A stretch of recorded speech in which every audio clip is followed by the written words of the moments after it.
Hi guys, it's the Evil Ed 123, and I'm here to review another movie. I don't have the first one. I saw it. My sister has it. She loves it. I thought it was a really good, thriller. And I heard that there was a sequel coming out, and I thought the sequel's probably going to be lame. But like I said, when our video store was going out of business, this was on their shelf, and I thought, for a few bucks, it's probably worth a watch. And that is Joyride 2: Dead Ahead, unrated. And and to be honest, I watched this. I popped it in, and I thought, it's not as bad as I thought it was going to be. It actually is pretty cool. And the only downside is they didn't get Ted Levine to do the voice of Rusty Nails. Which to me is a little disappointing, because Ted Levine, he was creepy as Rusty Nails. He had that voice and everything. But the guy that they got to do this voice, did a pretty decent job. Decent voice. It's about these four best friends.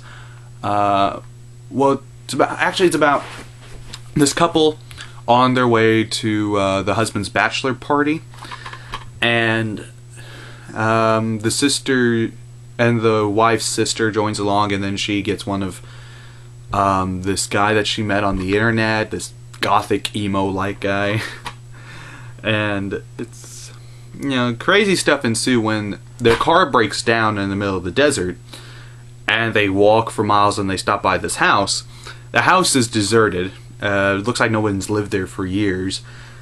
And they go inside, they try to find a working telephone or something, and then they go to the garage and they find a car, a working car, and they decide, okay, look, in worst case scenario, we're going to have to take this car, but we're going to leave the owner like a note and money and pay for damages and whatever. So they take the car, they drive up to the nearest point in the sort of rural town and stop by at a diner.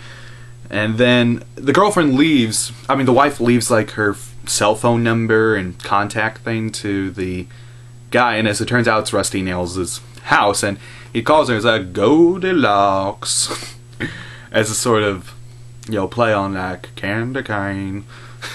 He says Goldilocks because you were like Goldilocks. You came in when I wasn't home, like them Three Bears story. And crazy stuff ensues. Like Rusty Nails kidnaps her husband, and they have to do all these weird, crazy things. Pretty much like in Joyride in the first movie. And like I said, overall, it's not a bad movie. It's got a few, it's pretty good. I enjoyed it. So for those of you who like the first movie, I think, the second one is, worth a view. Worth of watching. Yeah, that's all I have to say. It's a pretty cool sequel. And that's it. So till then, I'll see you guys later.